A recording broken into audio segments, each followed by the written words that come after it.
দেখো সরলীকরণ থেকে একটি অঙ্কটিতে কি বলেছে 67.542 তার হোল স্কোয়ার মাইনাস 32.458 তার হোল স্কোয়ার আর 75.458 মাইনাস 40 অত 40.374।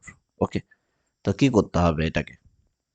যখন এরকম সিচুয়েশনে থাকবে সরলীকরণে এতগুলো সংখ্যা দেওয়া থাকবে তখন আমরা ইজিলি ভাবে একটি কাজ করতে পারি যে যে কোনো একটি সংখ্যাকে আমরা কি বললাম, দেখো এখানে উপরে যেমন 67.542 আছে, এটাকে আমরা কি করব, এ ধরে নিই।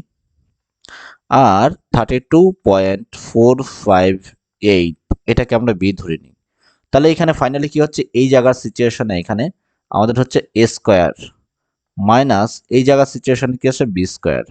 এবার বীজগণিতের সূত্র অনুযায়ী যদি এ স্কোয়ার মাইনাস বি স্কোয়ারের সূত্র আমরা কি করতে পারি, এ স্কোয়ার মাইনাস বি স্কোয়ারের সূত্র করতে পারি হচ্ছে আনসারটা এরকম যে এখানে এ প্লাস বি ইন্টু এ মাইনাস বি, এটা তোমরা জানো অলরেডি। তো আমরা উপরে এই কন্ডিশনটাই ফেলবো এখানে, দেখো উপরে তো কি আছে, উপরে যদি আমরা এ প্লাস বি করবো, এ প্লাস বি ইন্টু এ মাইনাস বি, ঠিক আছে? কেননা কারণ কি আমরা এখানে কারণ উপরে তো লিখতেই পাচ্ছি যে এই জায়গাটা এ স্কোয়ার মাইনাস বি স্কোয়ার, আর নিচে যে অংশটা আছে এখন থেকে আমরা এখান থেকে ক্লিয়ার নই যে কোনটা এ কোনটা বি। এর জন্য আমরা কি করব, এখান থেকে এটা মাইনাস করে দেব।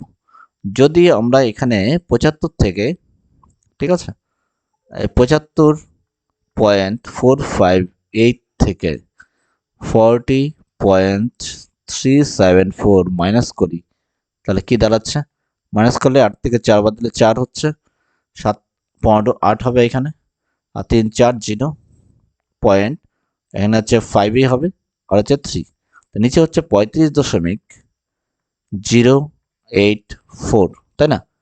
আর উপরে হচ্ছে A plus B, A plus B মানে কত হচ্ছে, অর্থাৎ এই দুটোকে এ প্লাস বি এখানেই করে দিই আমরা, তাই না?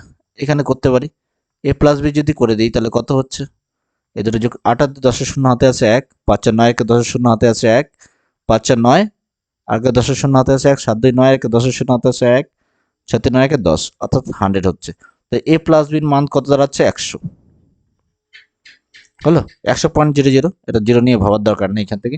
আর সঙ্গে এ মাইনাস বি আছে, এ মাইনাস বি এই জায়গাটা যদি মাইনাস করা যেত তাহলে কি হতো, তাহলে এটার থেকে মাইনাসটা কোথায় করি, আর নিচেরটা লিখে নিয়ে গেল এখানে 35.084।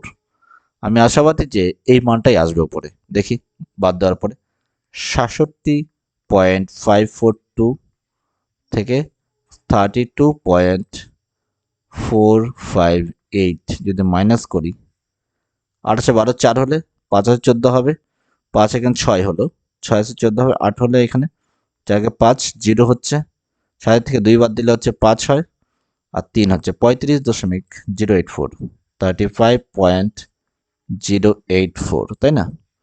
তো এখান থেকে দেখো এটা কিন্তু কেটে যাচ্ছে উপরে আর নিচে, হুম, কাটছে না, কাটছে কিন্তু, তাহলে কি শুধু রয়ে যাচ্ছে কি হলো, আমাদের আনসার হচ্ছে 100 কিন্তু রয়ে যাচ্ছে। তো এর জন্যই অঙ্কটা হচ্ছে অপশনটা ডি হবে আনসার। এই যখন এই সিচুয়েশনে থাকবে আমাদের কি করতে হবে, আমরা যখন স্কোয়ার কিউব কিংবা কখন এরকম দেওয়া থাকবে এই দুটোকে প্লাস দেওয়া থাকতে পারতো, এটাকে এ এটাকে বি না ধরে কিন্তু করতে পারতাম আমরা, হ্যাঁ, তাহলে কিন্তু বড় হতো, গুণ হতো, স্কোয়ার করে মাইনাস এটা স্কোয়ার করে বাদ দিতে লাগতো, ঠিক আছে না? তো এইভাবে তুমি ট্রাই করতে পারো। অর্থাৎ এখানে তোমাকে এই অঙ্কগুলো করার জন্য যে সূত্রগুলো তোমার চাই সেগুলো কি হচ্ছে, তোমার সূত্রগুলো আমি একটু লিখে দিচ্ছি এখানে, বীজগণিতের যেগুলো প্রয়োজন সূত্রগুলো হচ্ছে এ প্লাস বি তোমার হোল স্কোয়ার দরকার আছে, A square plus 2ab plus B square এটার প্রয়োজন আছে, এ মাইনাস বি হোল স্কোয়ারের দরকার আছে, বীজগণিতের যে কয়েকটা বেসিক সূত্র আছে সেগুলো দরকার আছে, এটা গেল লাগবে। এবার হচ্ছে এখান থেকে যেমন এখানে দরকার পড়লো এ স্কোয়ার মাইনাস বি স্কোয়ার দরকার পড়লো, এটা তোমাকে সূত্রগুলো মাথায় থাকলে অটোমেটিক তোমার মাথার মধ্যে সেট হবে ধীরে ধীরে। এখানে তোমাকে এটাও করতে পারে, কখনো এরকম সিচুয়েশন হতে পারে প্লাস দিয়ে এটাও আসতে পারে, মান নির্ণয়ের সূত্র এটা হয়, একবার এটা প্রয়োজন পড়ে মাইনাস 2ab এটা হয়, কখনো এটা হয় A minus B whole square plus 2ab এটা হয়। সব থেকে বেশি একটা সূত্র পড়ে যেটা হচ্ছে তোমাদের এখানে যে এ কিউব প্লাস বি কিউব, এটা পরে একটা সূত্র, এটা কি হবে, উৎপাদকের সূত্রটা লাগবে, এ plus B into A square minus A B plus B square, এরকম সিচুয়েশন আসে। কখন এ কিউব মাইনাস বি কিউব, এটাও আসে। কি আসলো এটা, এ মাইনাস বি ইন্টু, এখানে লিখে দিই, এখানে নিচে লিখে দিই এই জায়গাটায়, এটার সেম সেম হবে, শুধু মাইনাসের জায়গায় কি হবে, প্লাস হবে এটা, অর্থাৎ কি হবে, এ স্কোয়ার, সরি, হ্যাঁ এখানে স্কোয়ারটা দেওয়া হয়নি, ভালো হলো করতে, এ square plus A B plus হচ্ছে বি স্কোয়ার। তো এই সূত্রগুলো তোমাদের জানাই আছে আশা করি, তো তোমরা এভাবে খেয়াল করতে পারো এটা, ঠিক আছে। ওকে, অনেক ধন্যবাদ।